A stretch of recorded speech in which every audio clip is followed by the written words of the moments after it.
Yes,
astaghfirullah rabbi jinna ilman nafi'an wa rizqana mubarakan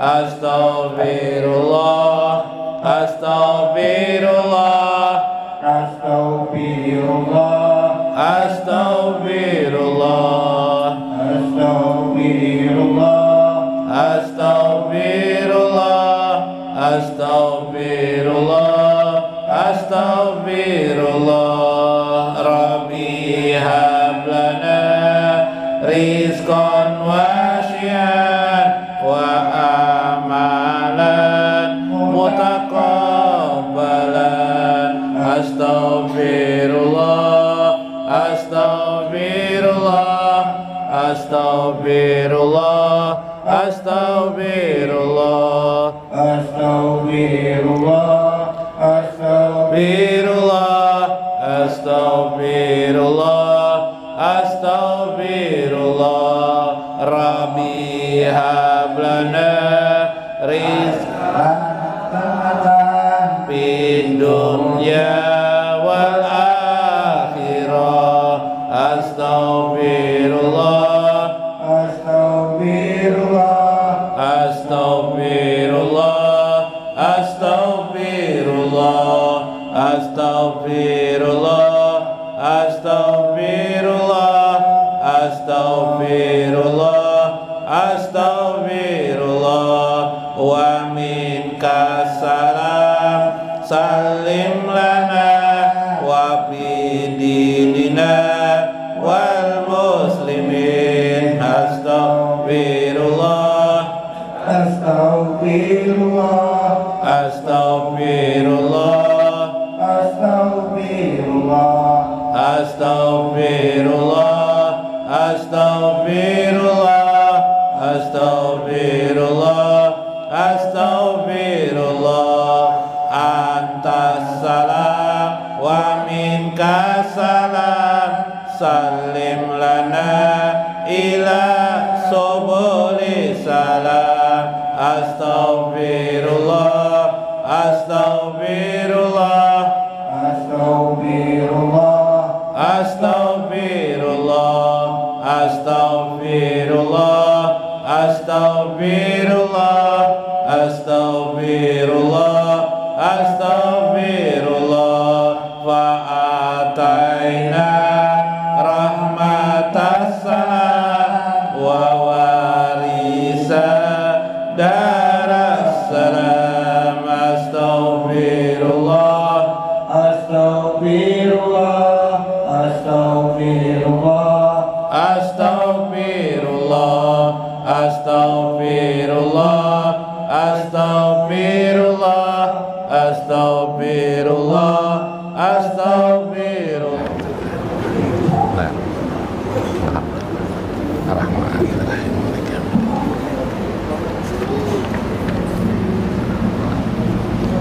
ghairil maghdubi alaihim waladdallin.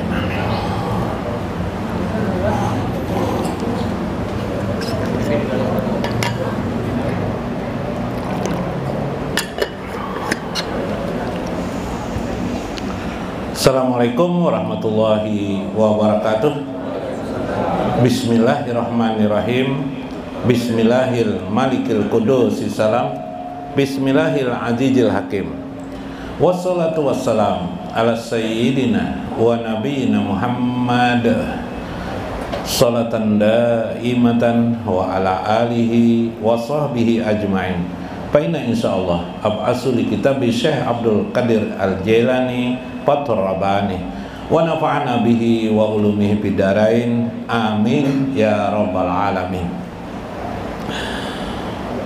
Minggu kemarin Syekh mengisahkan tentang bagaimana satu amal itu bagi Allah tidaklah melihat pada rupanya, rupa adalah sebagai syarat, namun bukanlah syarat final, syarat akhir.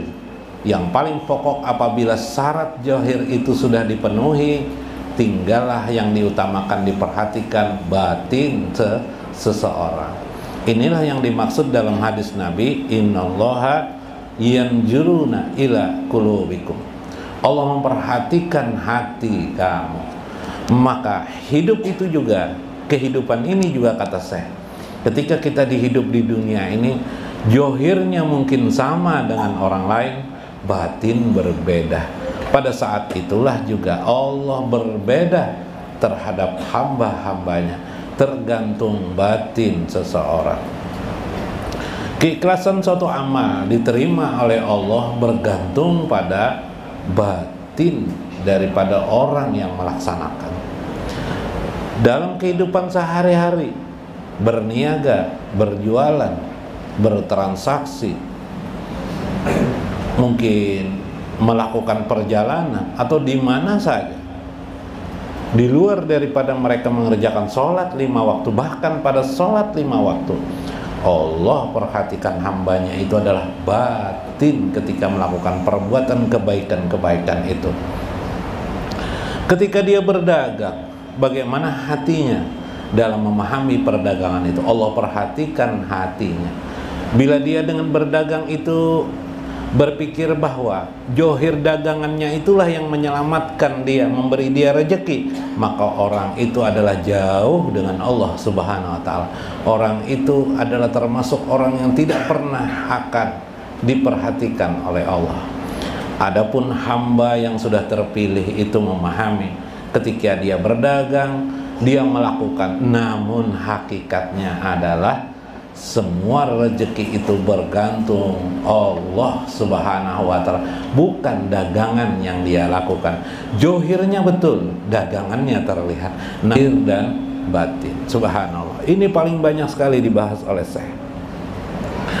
Waihaka, celakalah engkau, ta'malu lil khalqi wa turidu ayyakbalahu haqqa aja wajala minka haja hausum minka.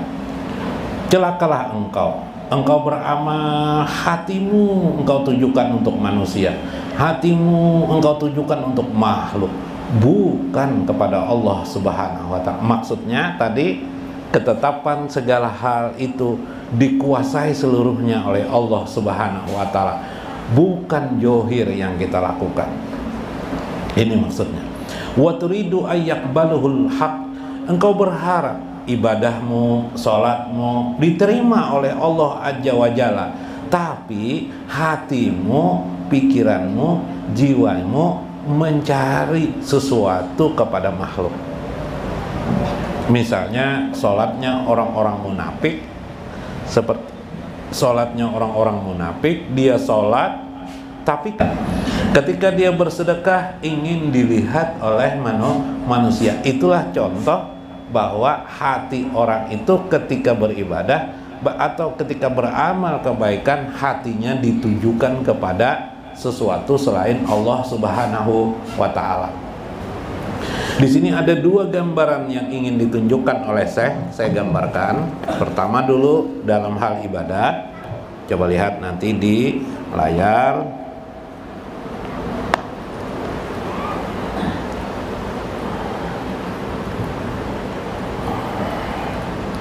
Di layar ada dua hal manusia itu.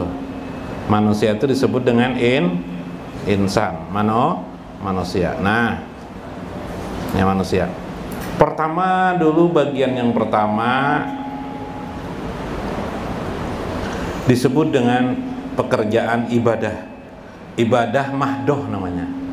Ibadah atau dikenal juga dengan istilah ibadatun atau ibadah mahdoh. Ibadah mahdoh ini, mahdoh itu artinya ibadah suci, seperti sholat 5 waktu. Itu ibadah mahdoh artinya. Ibadah. Nah, ketika dia beribadah, manusia itu di hatinya beribadah itu macam-macam tujuan. Yang paling baik itu ialah yuriduna wajhullah. Ini paling bagus. Yuriduna wajhullah, mereka menghendaki wajah Allah. Ini paling bagus dah. Yang kedua, meminta ridho Allah. Meminta ridho Allah. Nah, ridho ilahi, minta ridho. Ada juga kayak orang cari ridho. Yang paling bagus tuh yang pertama tadi, yuriduna wajah. Yang ketiga, Waalaikumsalam Beb. Habib Allahumma shalli ala Allah. Guru Mulyadi, masya Allah. Duduk Guru Mulyadi. Sini duduk mah. Guru ini duduk dah meramiakan. Ini nah meramiakan nah. Si duduk. Supaya barakatnya timbul. Yang pertama yang paling bagus adalah mencari ridho Allah itu paling bagus. Yang kedua adalah yang pertama yuriduna wajah, mengharapkan wajah Allah, hendak melihat wajah Allah. Doanya Allah, marzuqna liqa Allah fid dunya wal akhirah. Ya Allah, rezekikanlah kami bertemu dengan Engkau di dunia dan akhirat. Yang kedua adalah mengharap ridho Allah. Coba. Tiga, ini yang paling bau-uyuh nih. Biasanya dikenal orang melakukan lillahi karena Allah. Ada lagi di bawahnya. Banyak empat. Tiga nih karena Allah. Yang keempat ada lagi apa? Karena kewajiban. Karena wajib, karena merasa wajib. Nah, merasa wajib. Nang ke berapa lagi? 4, 5, 6 lah. Karena jannah. Karena surga. Mengharap surga. Surga atau dia ada takut dengan neraka. Narun. Nah, pian di mana aja pian belajar ilmu berhimat agama Islam. Amun pian posisinya sembahyang di posisi yang nomor 7 ini. Nomor 7 nih. Tatap pian jadi orang awam. Biar ilmu pian segudang selangit, tetap makom pian di mengharap surga ini berarti makom pian di paling awam. Gugur pada ini munafik aja lagi. Nah, ada lagi di bawah ini munafik aja lagi. Apakah macam-macam main? Nah, di sini nang tadi tuh makhluk. Tujuannya makhluk tujuannya ingin dipuji orang, iyalah. Riya, takabur, sum'ah. Ya kah? Nah, ini posisinya. Ini golongan munafik. Biar ilmu pian tinggi selangit, mun pian ibadat sembahyang tujuannya nang nih nomor 7 nih masih di awam pian. Nah, nomor 8 nomor 5 nih Bang, 6 kah wajib, merasa wajib. Nah, ada bagus juga tuh. Bagus yo Bang sudah, bukan tidak bagus, tapi masih awam. Belilah karena Allah sudah baguslah. Bagus. Ini sudah mulai masuk pada namanya ikhlas, tapi ikhlasnya orang awam. Nah, orang khawas ridho Allah, mencari ridho Allah. Orang khawasul khawas, orang makam khawasul khawas, tujuan hatinya dalam beribadah sembahyang adalah yuriduna wajhahu. Ndak urusan lain-lain, ndak. Pokoknya hendak melihat Allah, hendak dekat dengan Allah. Tidak ada mengharapkan balasan apa-apa, hendak melihat Allah aja. Nah, itu orang makam wali, makam khawasul khawas. Nah, ini termometer hati kita dalam beribadah. Dalam hari-hari pulang, itu insan itu dibagi dua. Nah, yalah. Nah, kayak apa nih? Anunya kada cukup. Lah, nomor 2 ini dalam muamalat. Muamalat apa artinya muamalat? Hidup sehari-hari muamalat, dagang, berjualan, yalah. Biar ibadahnya wajhullah itu, tapi muamalatnya lupa dengan Allah. Gagal juga. Tidak sempurna juga, gagal juga kan. Sholatnya benar ya, tapi isi sholat tuh kehidupan sehari-hari. Maksud saya nih, bagaimana itu? Maksud beliau ini, muamalah ini transaksi hubungan sehari-hari dengan manusia lain. Misalnya pian berdagang tuh berhubungan dengan manusia enggak? Jualan pisang goreng berhubungan dengan manusia lah. Berjual Jual apa? Jual ketupat berhubungan dengan manusia juga lah. Iyalah. Jual pancingan unjun, mancing. Nah, waktu berjualan tuh ketika hati kita berkata, bergantung berjualan nih, kalau tidak berjualan ini, kalau tidak berjualan ini, berdagang ini, maka aku tidak bisa hidup. Nah, berarti hati kita masuk kepada makhluk. Berarti hati kita makhluk. Sama dengan orang munafik sebenarnya, ada beda. Iyalah. Kenapa? Karena makhluk yang dituju, yang dipahami. Kenapa tadi? Sebagai sumber kekuatan. Tapi harus disadari ketika kita berjualan, berjualanlah. Yang memberi rezekiku adalah Allah Subhanahu wa Ta'ala. Kadang Allah membuktikan melewati hasil jualan, ya Pak. Kadang memang di waktu lain Allah membuktikan dengan cara Allah tersendiri. Ya Pak, bisa dikasih orang, bisa transaksi yang lain. Wah, berarti inilah rezeki dari Allah. Jadi jangan ada di hati itu, ibarat ini ada hati. Nah, ada titik, ada di hati itu ada titik. Titik ini tidak boleh, nama titik ini namanya noktah. Noktah. Ingat ke semalam? Noktah. Titik ini jangan ada lain kecuali noktah Allah. Jangan ada makhluk di hati kita, titik di hati kita itu, noktah di hati kita itu kecuali hanya Allah. Apa artinya? Maksudnya tidak ada sedikit pun adanya keyakinan bahwa alam semesta ini, makhluk ini bisa memberikan rezeki kepada kita. Yang ada hanyalah Allah. Nah, titik ini penting.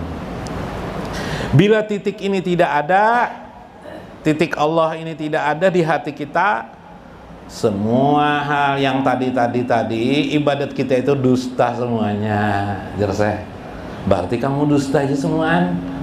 Kamu tidak menggambarkan di keyakinan hatimu tentang Allah Subhanahu wa Ta'ala. Ini penting. Nah, jadi kayak apa meyakini? Meskipun kita mungkin hari-hari bisa aja salah. Pas berjualan, oh abahnya berjualan ya bini kita. Malas-malas lagi. Nah, kalau tidak berjualan, jadi istri kita misalnya, oh abahnya. Biasanya kan itu kan di Banjar. Kayak apa kita makan? Elah ajar kita. Astagfirullahaladzim, bukan berjualan yang memberiku rezeki, yang memberikan rezekiku adalah Allah. Cepat dirubah hati kita, dirubah hati langsung kepada Allah. Itu maksud Syekh yang dibicarakan. Ini memadukan antara syariat dan hakikat. Makanya dulu saya sampaikan pernah ketika makan kita disuruh oleh Nabi membaca apa? Allahumma barik lana fima razaqtana. Ya Allah, berkahilah rezeki kami ini. Padahal makanan itu kita sendiri yang mencari, ya lah. Membelinya kita, uangnya dari kita kan gitu lah. Tapi kenapa Nabi mengatakan semua ini adalah rezeki dari Allah. Fima razaqtana, yang engkau rezekikan kepadaku. Berarti ini Allah yang memberi makanan nih. Ya kan? Bukan hasil usaha kita. Johirnya hasil usaha kita. Tapi tidak boleh di batin kita tergambar bahwa karena usaha kita. Nah, ini konkordan namanya antara muamalat dengan tujuan hati kita, baik yang mengharap ridho Allah maupun yang mengharap yuriduna wajhah. Itu sesuai. Iyalah. Kalau di ibadat kita mengharapkan wajah Allah atau mencari ridho Allah, maka harusnya dalam muamalat kita juga tadi titiknya, noktahnya, noktah Allah. Noktah itu artinya titik. Titiknya adalah Allah Subhanahu wa Ta'ala. Nah, pahimlah. Nah, paham kalau lah. Nah, paham. Mudah-mudahan. Sedikit lagi. Sudah Isya kah? Sudah? Oh, sudah ajan. Sedikit lagi. Menuntunkan kalimat sidin.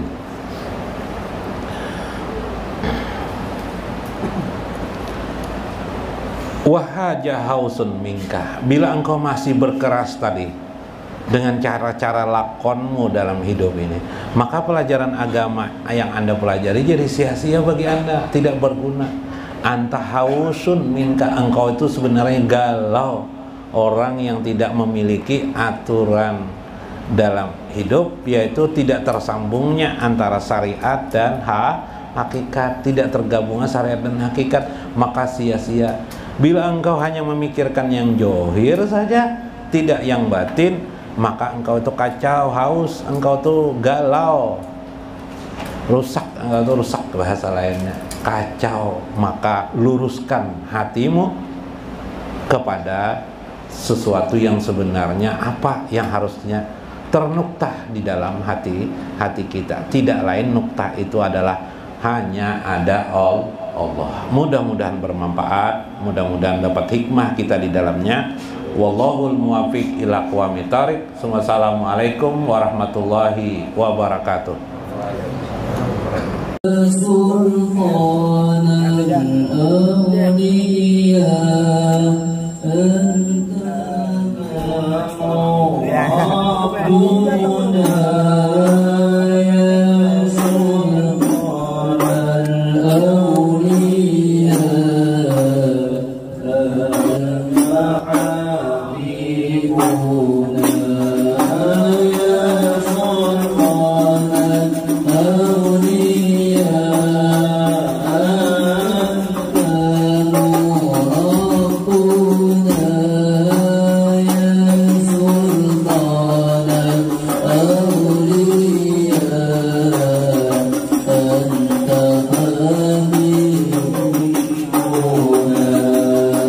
Barakat Syekh Abdul